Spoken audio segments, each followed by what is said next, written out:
All right. Hello, everybody. For the, I think we're coming up on the first 10 people to walk through the door. The email's out. We're going live. Jesse, I think, has given me the thumbs up that we're looking good across the different platforms. So super excited for another great panel here with help from our friends at Sakura. If you've heard me kind of thank them before, I'll continue to do it. It's sakura.com if you haven't checked it out before. If you're investing in private markets, which if you're tuned into this, or if you're building a private market also, I think that it's understated how relevant this is on both the operator and the investor side. It's worth checking out.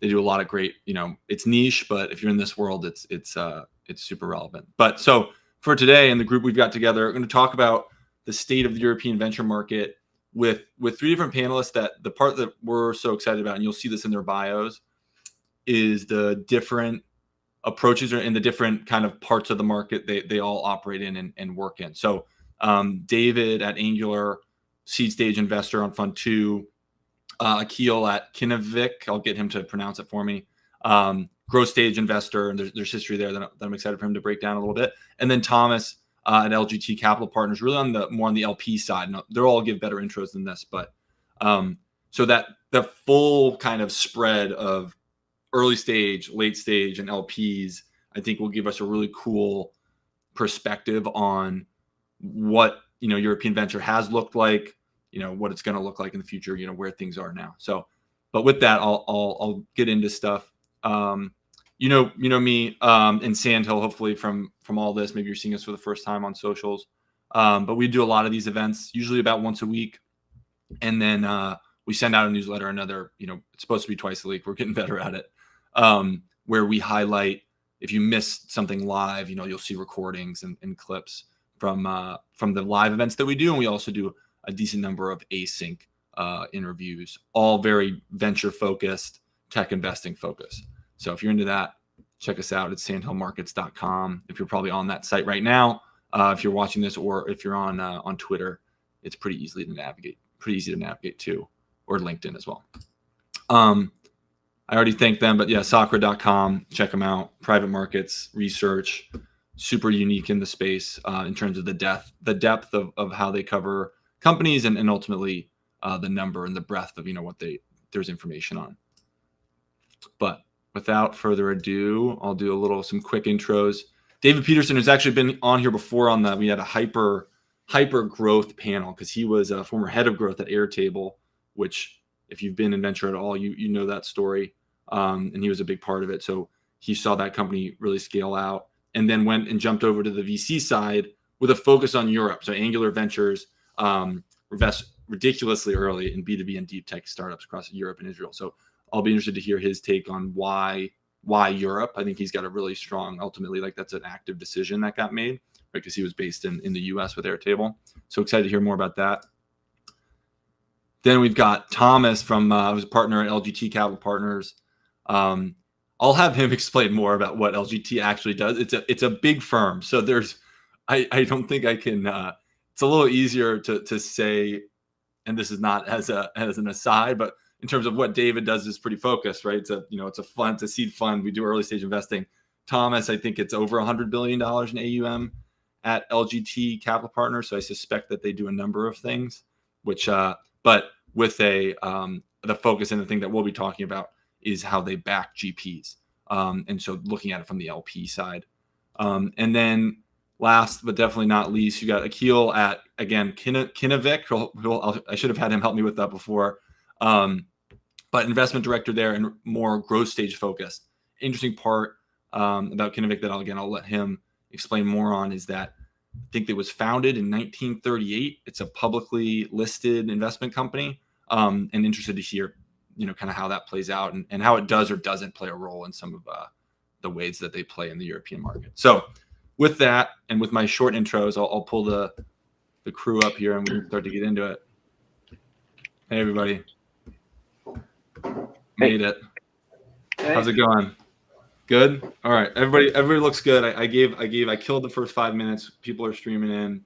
I'd love to have you all do a better job of the intros than I did.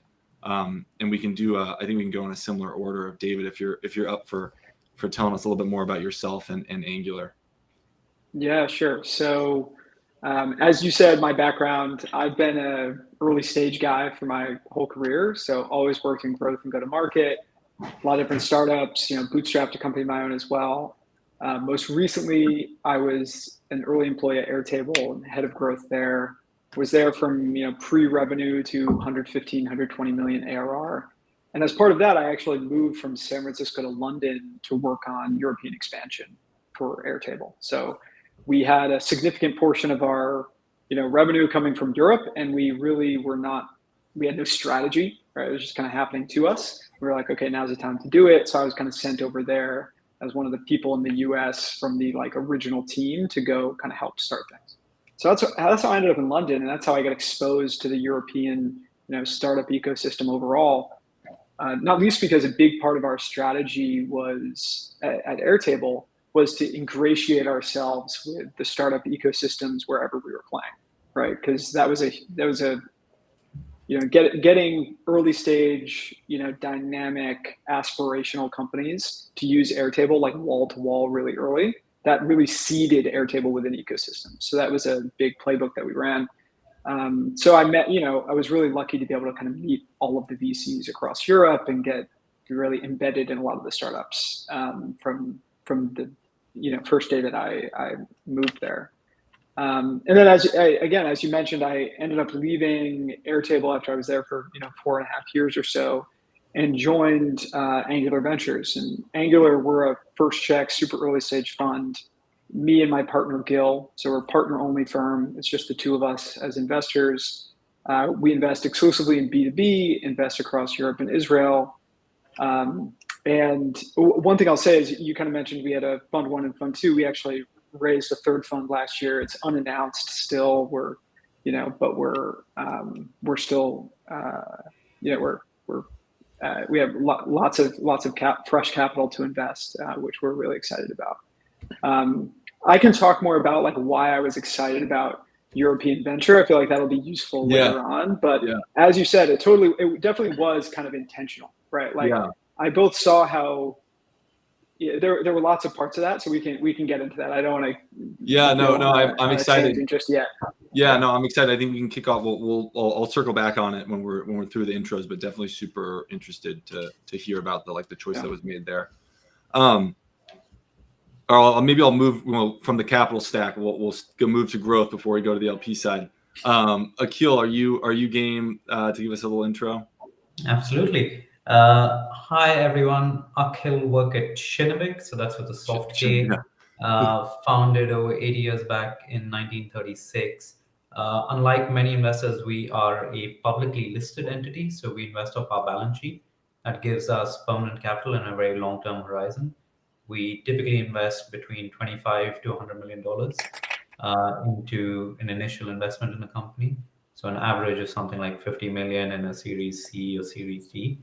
We have about $5 billion in balance sheet, invest about 500 million a year, and that's split roughly 50-50 across the US and Europe. So we've actually got a pretty good vantage point, and we are agnostic. We don't have sectoral or regional pools. So we're just looking for the best use of that capital. I spend most of my time around software and marketplaces. Our portfolio is roughly 1/3 in healthcare and life sciences, 1/3 in software, 1/3 in climate and consumer. So that's a quick overview as to who we are. Yeah, got it. I'm interested. The vantage point of the split, I think I'm really interested in. And I think Thomas, and I suspected this from the AUM, but I don't think you only invest in Europe from the LP side. Is that correct? That is correct. We're also not the world's biggest venture investor with $100 billion portfolio. So LGT Capital Partners, we started out 26 years ago. We're owned by the princely family of Liechtenstein, who's also our largest investor. So we remain privately owned. In addition to their capital, we manage capital on behalf of around 700 institutional investors globally. Of the roughly 100 billion, call it 70 billion is in private markets. And within private markets, what we do in venture and growth is about 10%. So I'm co-managing our venture and growth portfolios. The way we invest is several fold. So we invest into funds, and we really span the entire spectrum from first time emerging managers like Angular when they first started out with their first fund, and all the way to some of the larger brand name firms that I guess most people will have heard about. In addition to backing managers, we also try to act as co-investors with some of these managers. So we'll co-invest into companies alongside our GPs starting B rounds or so. We typically say we need to see $5 million in revenue for us to be a good investor. We don't do that alone, so we always lean on existing GP relationships for that. So we don't go out and lead rounds. We don't participate if we don't have, I was about to say smart money around the table that we know. In addition to that, we'll do secondary transactions. So we'll acquire stakes in companies or funds on a secondary basis. That can be from early investors. It can also be from employees, or it can be from LPs that are invested in funds and seeking full or partial liquidity. So it's a very broad span of investment options that we have, and we invest, I said, in Europe and the US and Israel and the Asia Pacific region, and I said from very early stage seed, pre-seed managers through quite late stage companies. Great. Yeah, no, awesome. And I think that, again, the spectrum is really interesting because, again, David, very, very European focused, Akil 50-50, and then Thomas a little broader. So to bring it back to what David had saying and to focus it in on Europe a little bit. So David, you mentioned, and you had I think the classic, or what's the word for it? The pipeline of the early stage manager that would be, but the part where the story kind of shifts is then when you move to London, right? Like the being former head of growth at Airbnb, and then starting a fund based in San Francisco is a pretty, I've heard that story a few times. It's the Europe decision that kind of stands out as like what happened there. Can you tell us a little bit more? I think it's a great kickoff point of kind of the decision to focus on Europe. Yeah, I mean, I think that for me, there was this really, look, like when you live in San Francisco, I forget, Adam, are you in San Francisco? No, I'm in Florida from New York, but I've spent okay. time in Yeah. Okay. No, I just forgot. So if you've lived in San Francisco, you stay there for a few years and you feel like you're kind of in the center of the world, right? There's this dynamic there where it feels like everything that matters in tech is happening there. Every company that matters is started there, right? You start to really drink the San Francisco Kool-Aid when you're there. And I think for me, moving to London was really useful because I got out of that bubble. And all of a sudden, you just kind of realize oh, there's all these companies that really actually matter that weren't started in San Francisco, and this, by the way, was something that I feel like I was intimately aware of as the head of growth at Airtable, because we were very carefully tracking Monday.com because they were just so good at growth, and we were trying to figure out what they were doing. And Monday.com is an Israeli company, so from the very beginning, I was already trying to. I wasn't as stuck in that bubble as I think a lot of people are. Right, I was looking at trying to understand companies, outside of it.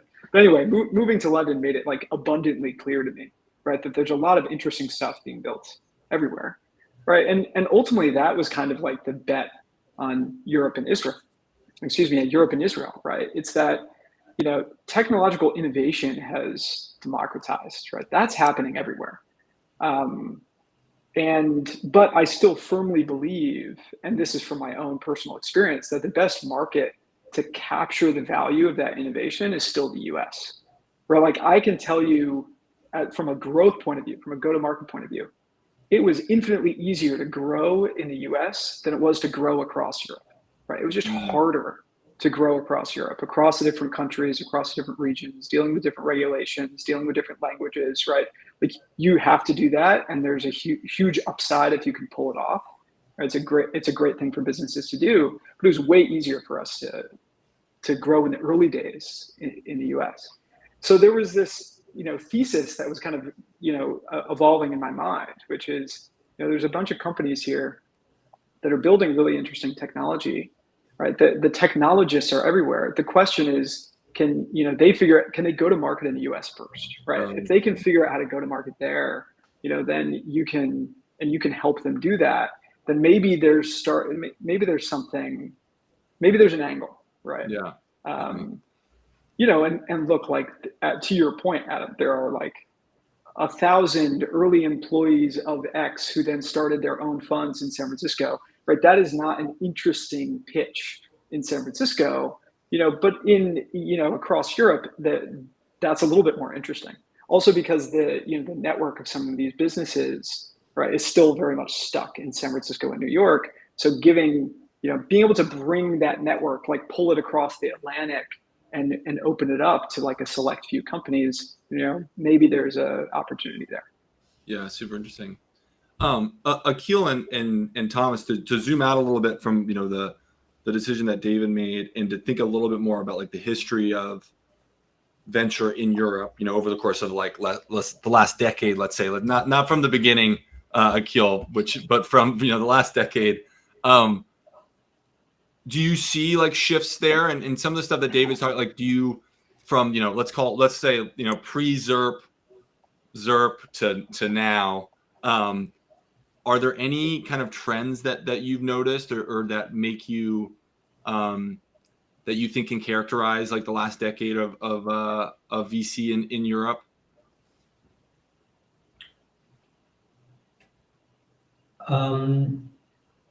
That's a broad question. Let me touch on two themes, Adam, that I think you would you plan to come to later, so I can go into as much detail or as little detail as you'd like. But I think the themes are around what types of companies you build and whether you're going after copycat models or more unique models. And the second is about which regions you look to cover. So I think those are the two threads to look at as you look at the axis of time. So during ZIRP, I think it was capital was cheap. There were a lot of low gross margin, capital intense business models that were built. I think you tend to see a little bit more of that in Europe in consumer facing models. And if you also think about the complexity of building across 20 different countries, each with their own regulations, languages, consumer patterns, etc., that lends itself to greater capital requirements. So I think we saw more of that, and we also saw more of this behavior of saying XYZ product worked in US, why surely it should work here as well. And obviously going back 15 years, the canonical example of that are Rocket Internet and the Sambo brothers, who sort of built up a factory around that. But I think that mindset sustained even after they stopped incubating companies. So there was this sense of let's look to the valley for inspiration and let's try to have a time advantage effectively in building in Europe. And I think if I now look post-ZIRP, both those factors have evolved somewhat, where I think investors are being more discerning about two things. One, saying, I'm not just going to assume the copycat model is going to work, and because XYZ company had a 10 billion outcome in the US, I can extrapolate that into a 6 billion outcome in Europe. So I think there's more first principles thinking coming about there.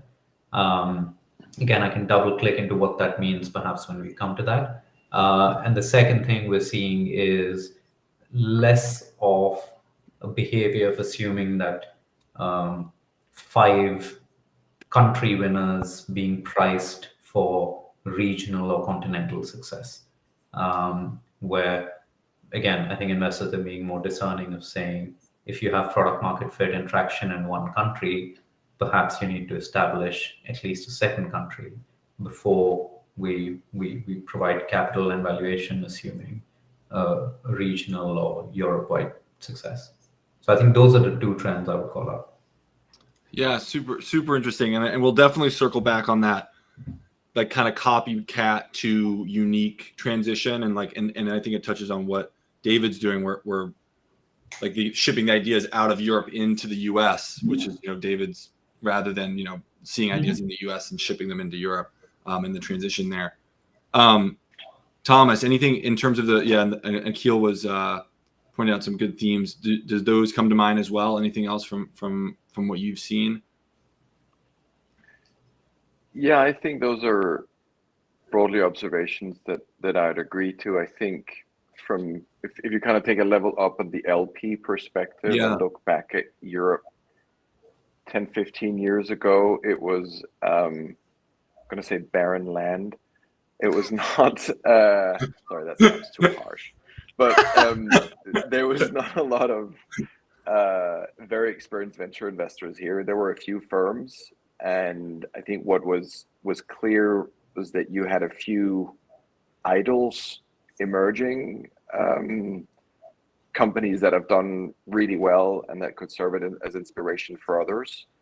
I think the rocket internet, more consumer focused trend certainly emerged out of there, but I think also a lot of more technical talent began to have entrepreneurial ambitions, which meant that there was increasingly fertile ground for early stage investors to actually invest locally and find good quality talent and ideas.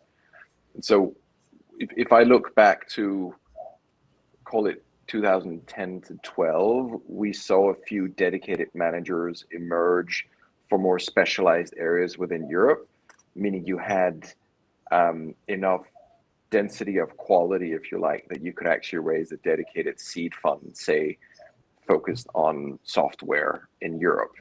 Before that, I think that would have been tricky. There just wasn't enough high quality. And I think from there, the market has expanded a bit like concentric circles in water. We've had tons of great companies started. We've had some good exits. There's a lot more coming. We've also had a lot of really good failure, which means we've got a lot of people who've learned a lot and are starting again based on those learnings. And so if you kind of pull that forward to today, I think you've got a very large population of engineers and entrepreneurs who have ambitions, who've got enough role models to look up to, but who also post-ZIRP have some scars on their back that make them maybe a little bit more frugal and a little bit more realistic as to what it really takes to build durable companies. So I think it kind of, aside from the rest, that's a bit how we think about the market per se. And then for us, it becomes about who do we partner with, who to effectively be the most attractive partner for these founders. Yeah. I think that the idea of idols is super interesting, and very different from like, the category, but I think that it plays into that categories theme that I wanted to talk about, and Akil mentioned as well. What are in I think David, and I think you all know kind of these types of names. Give me some examples, because I think that the rocket internet kind of moment almost sounds like kind of detrimental in some ways, as like, oh, that's what European venture does, like, oh, they just copy the US ideas, and like that's the way to make, compared to the idols that I think Thomas is mentioning that are more leaders in different spaces.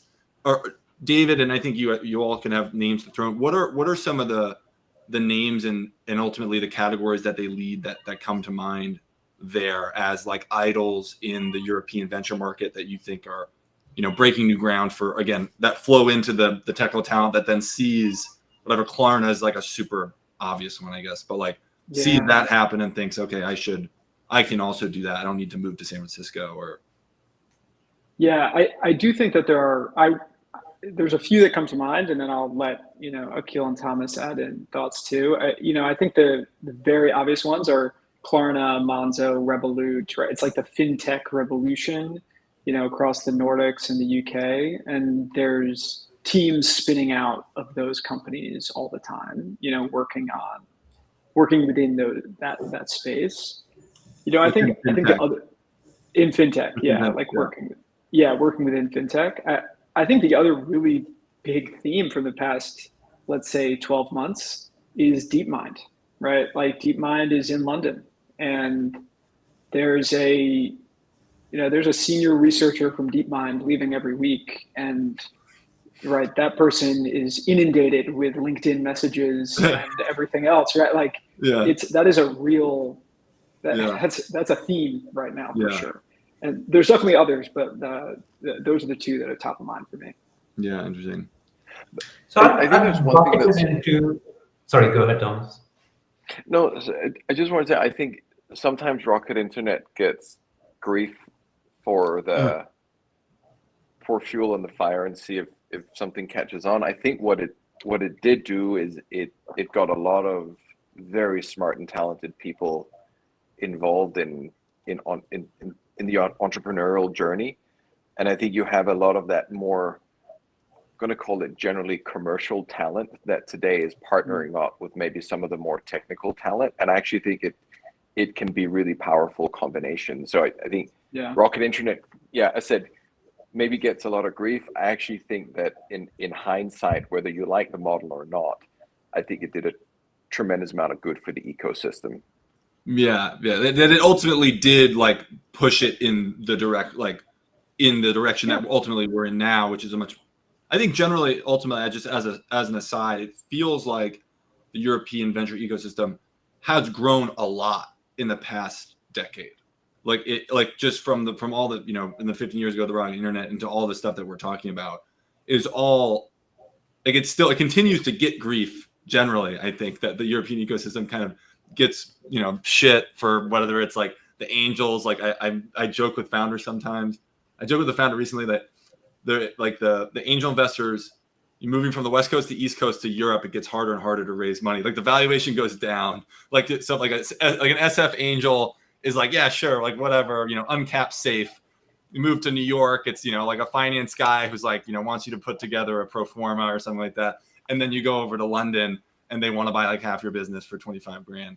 And that's like the joke kind of the, but it's definitely, with help from people on this panel, with people like David in the ecosystem, that's kind of going away. Like generally, like it seems to be kind of growing up. I would actually contend, Adam, it's the other way around today. Oh, really? Certainly at the growth stage, I think there is abundant supply of capital, and there's frankly, I don't want to call it a scarcity because that would be unfair, but there's certainly a lot of supply of capital, and quite often certain sectors and companies that are particularly in vogue, it wouldn't be uncommon to see a higher valuation multiple in Europe than in the US.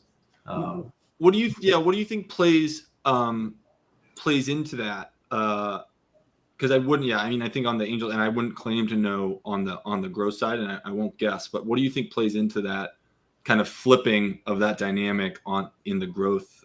Demand and supply. I think there's a lot of demand from investors who have raised Europe-specific funds or have seen big outcomes from certain European categories. And on the other hand, supply of the truly great companies that can be pan-regional across Europe, that have the commercial talent Thomas was talking about, that have the technical talent David was talking about, and bring all those factors together. There's a handful of them, probably more than a handful, but there's not hundreds of them. So I think that contributes to creating those outcomes. Just on categories, and I do want to focus on success stories because I don't want the audience to feel like we're dwelling on Europe from 10 or 15 years back. Yeah. I think there are some patterns that emerge when you look at the success stories in Europe. And I'd call out two patterns. One is companies that have built market-leading, global-leading product. They've not built for Europe, they've built for the world. And obviously going back, well, before my time in venture, you had outcomes like Skype, but you've then had Spotify, you've had Elastic was originally set up in Europe, DeepMind, as David mentioned. There is a category of companies that have just out-executed global peers. Perhaps you can put Adyen in that bucket as well. And then there are companies that had a very unique perspective on Europe itself. And they didn't try to be XYZ company for Europe, but they just built something they saw they solved a problem they saw around them. So I wouldn't even say fintech. Yes, I know fintech is big in Europe, but if you look at the problems fintech is solving, a company like Wise solved a problem around remittances, which it's a global problem. Maybe you could put that in the global category as well, but it was very much sort of designed for this market. Booking.com, sort of maybe the exit value shows up small because they sold out earlier, but it's the single biggest European venture outcome. If you look in value creation, they built for an industry that is big in Europe.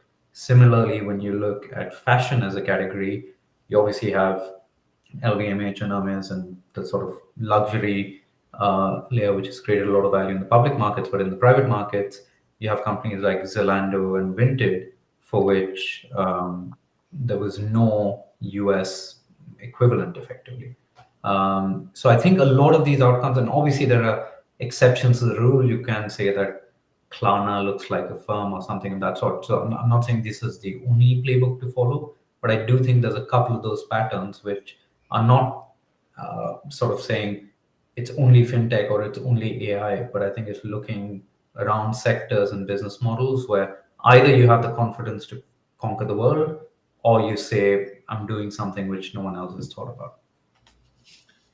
There's two things that come to mind there that I think touch on some stuff that I came into thinking about it with, where in the venture ecosystem in Europe, I feel, and this could be wrong, but there are very established, obviously, like financial markets coming down from the banking side. And when I think about the spectrum, like of capital, with like David on one end, and IPOs on the other, like a bank and M&A, well, Lazard maybe for like a Thomas M&A on the other side, and very sophisticated, like at the top level, and always and has been for since the dawn of banking. Coming down into growth seems, as companies stay private for longer, companies get a lot bigger. That seems like, Akil, touching on what you had just said, right? Of like, there are sophisticated and large, growth investors that seem to be coming down from that angle, compared to on the seed side, which is more like net new. And like when I think of seed investing, I think it feels much more like, Silicon Valley, San Francisco. And do you think that, so it lines up to me when you say that, on the growth side, you could see that, there's more activity or there's more capital available. But in the seed part of the market, and I think Thomas would have a good, mention this kind of on the GP side, that feels like maybe where there's been the most evolution over the course of the last decade, rather than just a transfer of skills necessarily, like where it feels like in the growth stage stuff, companies staying private for much longer. The checks are big. It looks more like banking to me than it looks like pure like seed stage investing, and just like very different like skill sets. Does that sound like, do you separate them in that way? Do you think that, the seed ecosystem is being pulled up by the growth ecosystem, or do you think that they're growing in kind of separate pockets? It just seems like separate practices to me, kind of generally, and that one seed starting really new, whereas in growth kind of almost being an expansion of the, again, very sophisticated and established, public market practices or more traditional finance. I know that's kind of an all over the place question, but to keep it more directed, like David and Thomas on the seed stage investing side, does that feel like an area that's grown a ton in the last decade? Like Thomas, you mentioned that it used to be, barren land, to use your words, and it's gotten a lot, and it seems to have gotten a lot. Can I take those back? No, I do think so, at least from the position of an LP, right? And so we're not in the weeds every day, but certainly there is at least a 20x plus evolution in terms of number of seed and pre-seed funds in Europe today versus 10 years ago. Wow. I think pre-seed didn't really exist back then. It was just seed. Yeah. So I think the evolution of capital sources has certainly been quite meaningful. I think in the meantime, you've got more and more angels that are professional, meaning that they've come out of venture ecosystems and understand that you don't buy 30% of a company for 20 grand.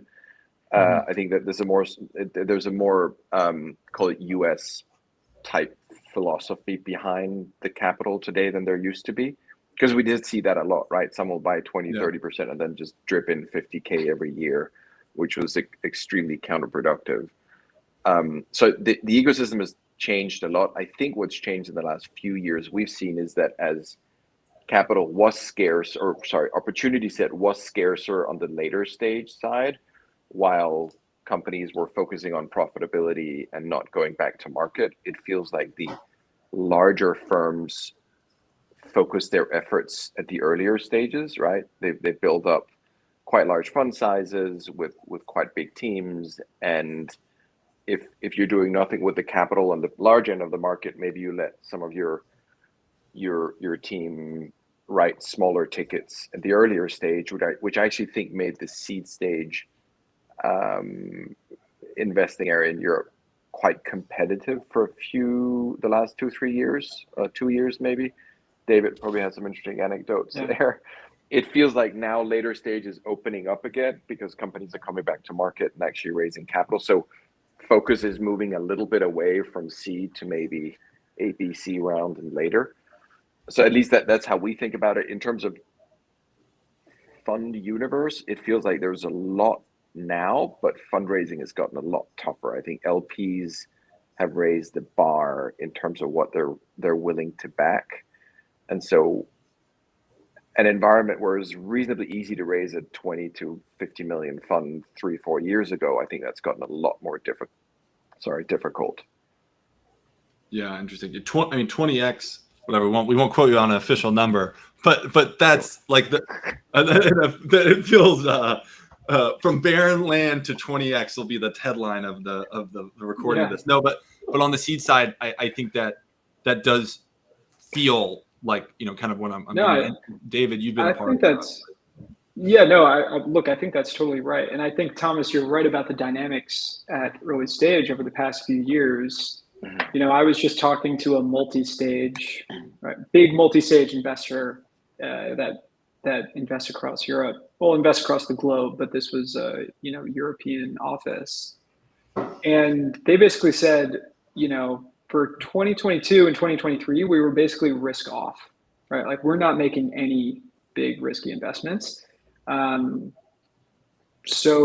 we don't want our junior partners to get bored. So we let them make some seed investments, but we don't care actually, right? Like that was basically the firm-wide strategy. We are risk off, except junior partners, invest in, whatever you want, just so you don't get bored. And now they're coming back, right? Like as of a few months ago, they're back in the market, they're risk on, they're going for it. But I think that's the story. I think that's largely the story of the past 2 years, in Europe and it's why seed, it doesn't really feel like seed slowed down that much. Interesting. Yeah. Where it got some help.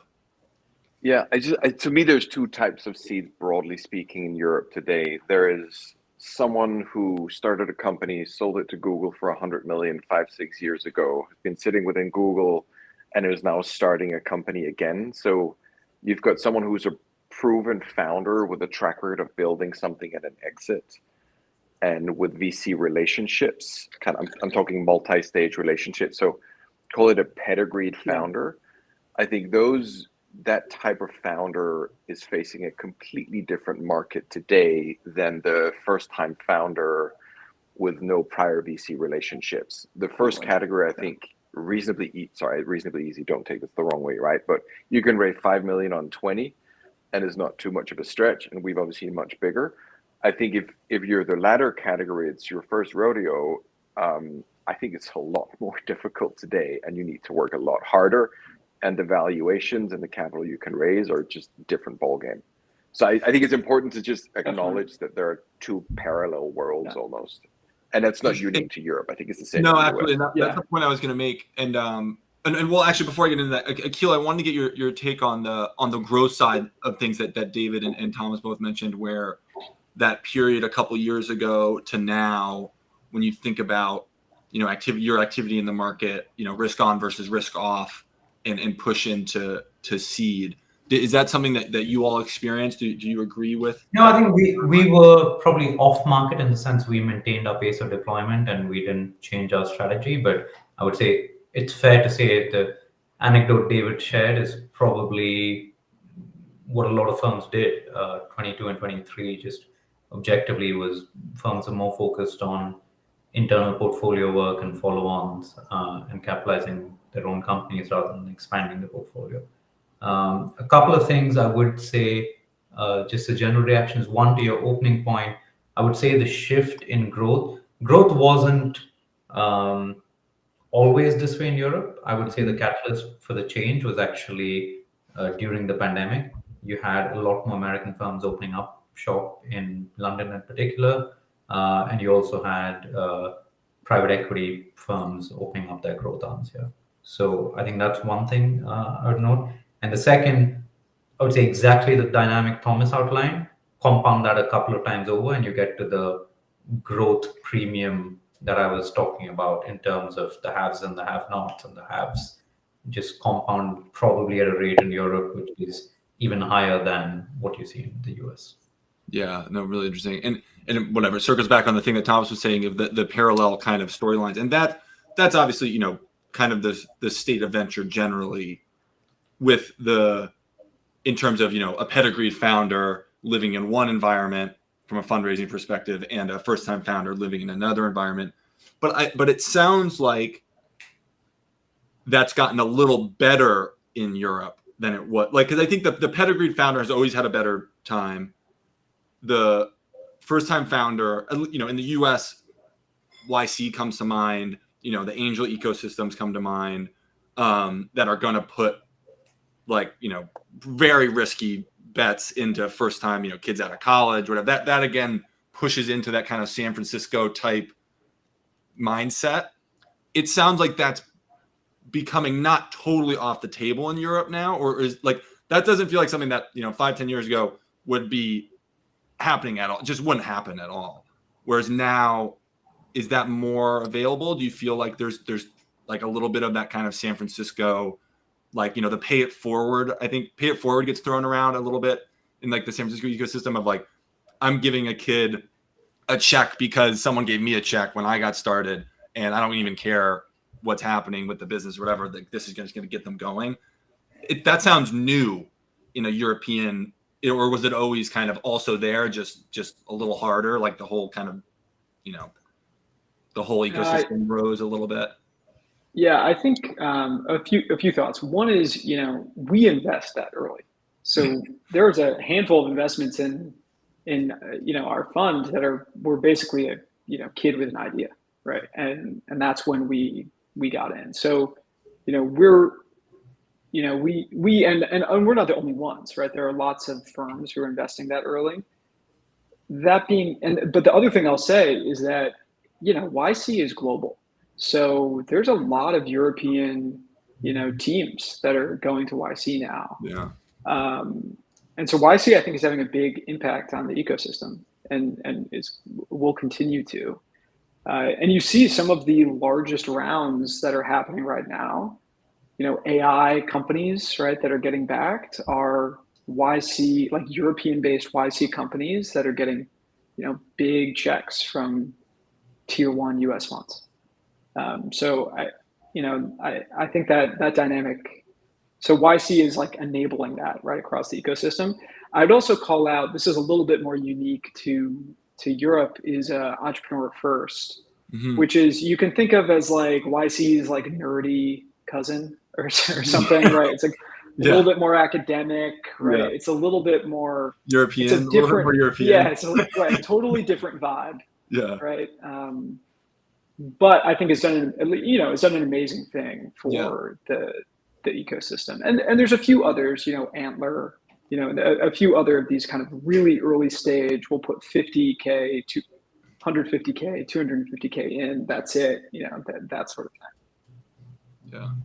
No, I would say also to your point, there are clusters emerging. I read somewhere recently, I haven't fact checked this, but apparently the Revolut Mafia, or the alums from Revolut, have spun out 67 startups that have collectively raised $500 million. And then you can see something similar coming out of Spotify and out of Klarna and out of Monzo and out of many of these companies. So I think you are beginning to see that ecosystem take shape.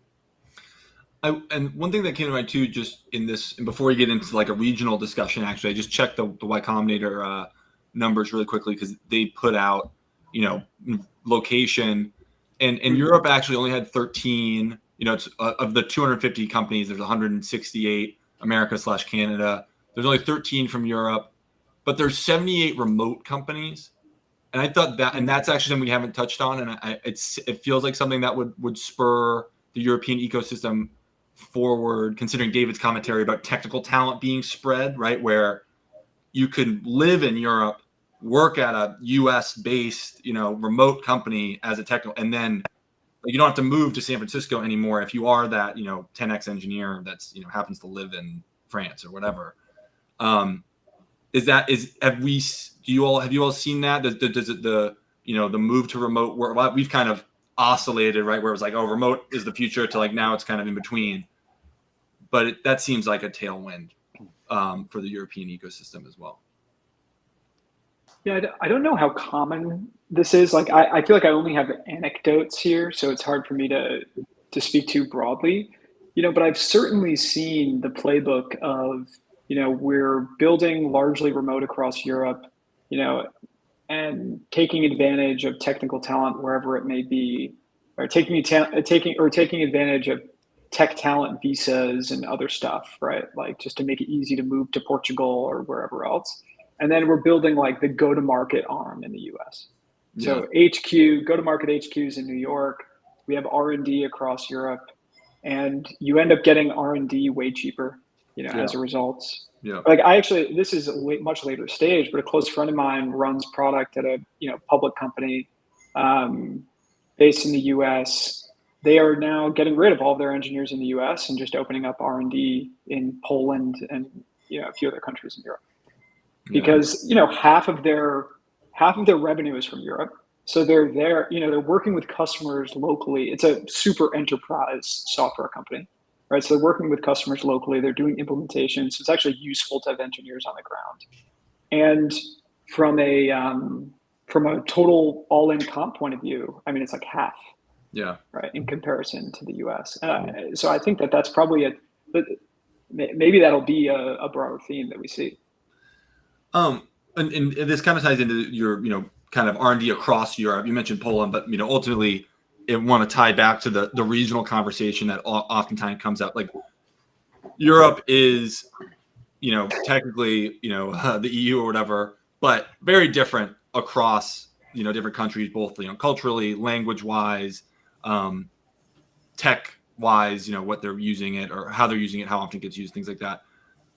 What are some kind of high-level notes for people to understand about how to think about Europe from a regional perspective, where it, and I think I guess some high-level points about what you think is or isn't relevant within like the regionality of Europe, and then what parts of it do you think are very make it harder, and what part, the bug versus feature aspect of it. I think Akil mentioned earlier that companies built in Europe, because they have to face that regionality, are built for global to start, right? Because it was, the market that they were, established in was never big enough just to be big. They were always going to have to kind of go global with it. But so to paraphrase, regions in Europe, how to think about it, what's relevant, what's not, maybe what's overstated. Akil, do you have kind of thoughts on that? I know you had mentioned it before. I think it is a feature at scale because the moat, complexity can be a moat. And if you have strung together a complex web of assets across a disparate set of countries, languages, regulatory systems, and so on, that'll be hard to replicate in a single point solution. And I think that's essentially, when you look at a company like Adyen, that's why they have, that is in a way their secret sauce. I think where it's misunderstood is it is still underestimated, I would say, even by European founders, where you have companies or products that achieve product market fit in one region, and then the obvious use of proceeds from your next funding round is to launch market 2 and market 3. And it turns out there are always differences in consumer patterns, in market structures, and so on. There have actually been very few companies that have successfully been able to sequentially enter multiple markets and achieve a similar market share to their home market. There's one or two of them which turn out to be great success stories, like Zalando, like FlixBus, like Vinted, and so on. But those, I would say, those are the exceptions, not the norms. And especially, most of the examples I mentioned came up before capital was abundant.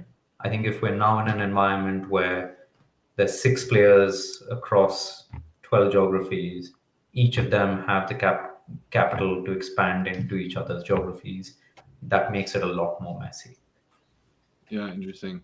David, I'd be interested, you're kind of, with dealing with seed stage founders, that may or may not be kind of what you, because you were ultimately focused on companies like going to market in the US. So you kind of skip that in some ways. And then Thomas, I'd love from the LP perspective, getting out of like the operator and then thinking more about managers. But yeah, David, you kind of skip that messiness, I guess, or do you advise them to? Look, there's tons. One thing I'll say is there's a lot of wisdom, I think, in what Akil just said about like the moat like a moat of complexity. I think that's totally true and underappreciated. But I basically say exactly what Akil said. I say that to founders all the time, which is, if your plan is we're going to start in Germany, and then we're going to expand to France and the Nordics, and then we're going to expand to the UK, and then we're going to expand to the US.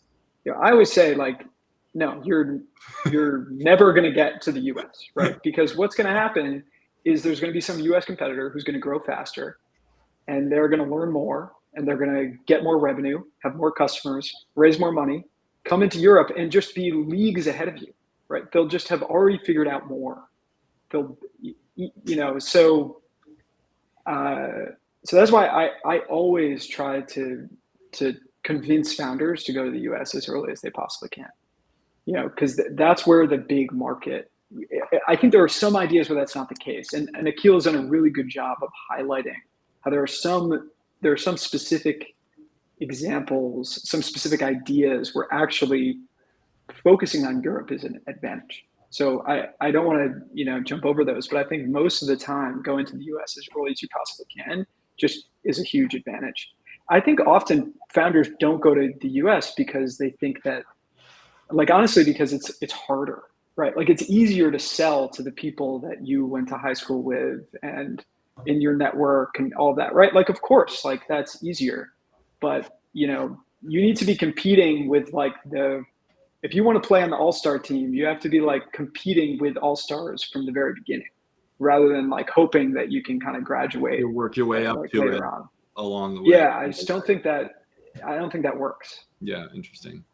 One piece I'll just add to what David said. If you are going to the US, having a founder or at least a leadership team member being based there, from our experience, has been crucial. We have probably 2 companies that have done this somewhat successfully, one in the healthcare space, one in the software space. In both cases, they were fortunate to have more than one co-founder, and one co-founder relocated to New York. I think to do that, I agree with David. If you are going to do it, you need to do it sooner rather than later. But then you need to have, you can't have an American outpost of a European company. Yeah, interesting, and that makes a lot of sense. Thomas, on the LP side, how do you think about investing into European VCs and about how that, like, because I think that, again, in that that concept of regionality of, like, I think I can buy a VC who's based in France having a better chance of getting the best we'll talk early stage, maybe specifically the best early stage French companies, but then they're going to ultimately have to be pretty active across the regions to get enough volume, right? Like, so what have you seen that you think is the best practice there? So the lens that we always try to apply, maybe wrongly, I don't know, but we always try to think about at the very early stages, right? If you're an entrepreneur, who do you want to partner with? And I think if you're starting out with your company and you want someone, if you're not just looking for money, but if you're looking for someone who can be a sparring partner, I think you're either looking for someone who's going to be there close to you that you can actually go and talk to on a regular basis, so that's someone local, or you're going to want someone who, when you talk to them even remotely, doesn't need that much input to understand what's going on deeply inside your business, as someone who's focused on your particular area of business. And so what that has led us to do over the years is, right, okay, either you want someone who's just the go-to seed investor in Paris or Berlin or Stockholm, or you're going to want someone like Angular who's quite deep in a specific vertical, and they can actually help you compare your startup to other similar initiatives that they see across the region. So that's how we look at it. I think more and more, the being a local champion, I don't think that works that well anymore, just because the market has developed to a point where David will travel throughout Europe on a bi-weekly basis at least, and be present in the local ecosystem and build reference or build network, which means founders will be referred to him, and other firms will do the same. And so I think the local only model, I think, is increasingly tricky. I think you need something else to be effectively, a go-to investor for a founder. The way we think about it is, if you're a founder, you ask 10 people in your network, who are the 3 VCs I should go to for my seed or pre-seed? The firm we want to invest in is the firm who is in that top 3 list of 8 or 9 out of 10 in your network, right? That means you're known for something that hopefully is specific to this entrepreneur. You bubble to the top of his priority list or her priority list, and you will either, they will contact you proactively, or through your existing interactions, you kind of get validation that maybe this is a good firm to go to. So that's how we think about it. So kind of broadly speaking, for me in Europe today, especially kind of geographically focused funds, I think more and more tricky. And then you can overlay at later stage US firms coming in and, basically steamrolling more local firms. Yeah. I think, by the way, like the same evolution that Thomas just described happened in the US. Yeah, absolutely. Right. Absolutely. Right. You Exactly. look at venture 20, 30 years ago, and there were the Boston funds and the New York funds and the SF funds, right? And now nobody talks about venture that way. Yeah. It doesn't even make any sense. In Boston isn't really like a thing as much. No, it's both because of the evolution of the ecosystem overall and because of Zoom. I think absolutely. I think it had already kind of changed before the pandemic, but Zoom just accelerated it. Sure. I'll never forget the headline I saw on TechCrunch during early COVID that Sequoia closed 3 term sheets over Zoom, and that was like a headline. That was like, now that's the world, right? But it was they were reporting on that as the ecosystem shifting, and that wasn't that long ago. Yeah, now that's not news. That's not news at all, right? It's just how firms are run. We're up on time, and I don't want to hold everybody. I know that it's a little later there. The day's winding down. One thing to leave us with, I'd love to get and we didn't talk about AI at all, actually, which I think I'm proud of us for. I think I'm proud of this for. There's plenty of coverage of the AI scene in both in England and in France, and but what I'd love to get quick takes on, or as you think about the future of the European ecosystem, if there's any, I don't know if predictions maybe is an easy kind of soundbitey thing for me to ask for. Hot takes is another, but any sort of kind of closing thoughts on obviously, and we can start with David because I think he probably feels the most strongly about this because he's bet the firm on it. Of where do you see the European ecosystem going, and why are you bullish? And in a condensed way, I guess. Yeah. that's a whole fun thesis of a question. But well, look, I think the easiest answer is there's 500 million people who live in Europe, and there's bound to be some amazing technologists among those 500 million people, and they're going to build some amazing stuff, and we want to invest in them, right? I think the kind of like the take on Europe, like the thing that is really holding Europe back right now, in my opinion, is there's a lot of local regulation that makes investing in startups really, really, really hard. Yeah. Maybe this is just top of mind because I just invested in a company in Belgium. And let me tell you, I've heard don't about invest this. in a company in Belgium. I've heard about this.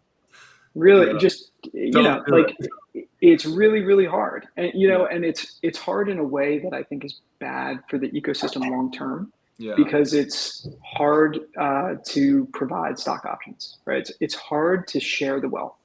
Yeah. And I think that's one of the beautiful things about the startup world in the US is that there's tens of thousands of early startup employees who are benefiting and enjoying the upside, right? And where does a lot of that capital go that they made?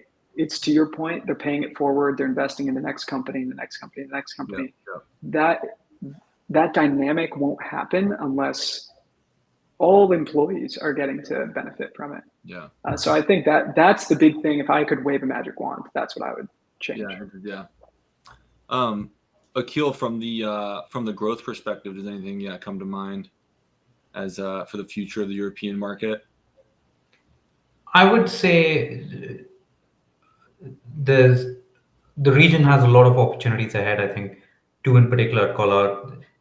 Talent cluster has always been a somewhat theoretical advantage, but AI, I think, will really bring technical talent to the fore. And we've mentioned the rise of remote work as another such case. There's also a number of reasons which have held it back in the past, including consumer spend patterns, regulations, etc., etc. David, wait till it comes to time to notarize all those documents and so on. It's going to be another joyful experience. But I think as investors, as potential employees, I would encourage everyone to think from first principles. Europe will not look like other regions. That doesn't mean it'll be more or less successful. The parallel I would use is, it's a common adage to say US equity markets have outperformed European equity markets. But in reality, there's now increasing work which suggests, if you look at, it's now I think well understood that the top 7 stocks are driving all the returns in the US, the Mag 7. And it turns out there's a similar cluster of companies in Europe. And they're not, there's some industry patterns. They tend to be pharmaceutical and fashion, but they're not clustered in any one geography. So anyone who tried to go long Germany and short Spain or whatever would not have succeeded. But you really need to think from first principles. I think they call it granolas as the acronym that's used for those sort of top handful of stocks that have driven European performance. And I think it will be something similar on the private side as well, where coming in and saying, I think the UK has a great fintech opportunity and a great Russell group of universities, and therefore I want to be in the UK or I want to be in France. I think those broad strokes probably don't work. The ones who are more bottom up and more first principles are more likely to find success. Yeah, interesting. Thomas, to wrap us up. I think I agree that Europe may not end up looking like the US or any other region. I do think the way I think about it is Europe is essentially 20 years behind the US in terms of venture capital and startup ecosystem, if not more. If you look back at where the US was 20 years ago, I think we're further in Europe today. And I think the gap is narrowing. Now, obviously, the US is not going to stand still, and neither is any other ecosystem. But I I find it very difficult to see how Europe does not keep evolving and does not keep spinning out more super talented people with unique ideas. And certainly as successes materialize from existing portfolios, more capital will be attracted to invest in those startups. So from that, just, I know it's very high level, but logically, there's no reason why this shouldn't continue to be a very interesting place to invest. Yeah. Awesome. Well, thank you, everybody. You sat through some of my long-winded questions and educated all of us on the European market. Thank you so much. We'll be in touch afterwards with an edited version. It'll go out to the larger audience. We had over 100 people tune in here over the course of the last hour, so we appreciate you coming through, and we'll have Jesse kind of guide us out here. Thank you so much. Thank you very much. Thank you. Well, thanks, Adam. Thanks. Yeah.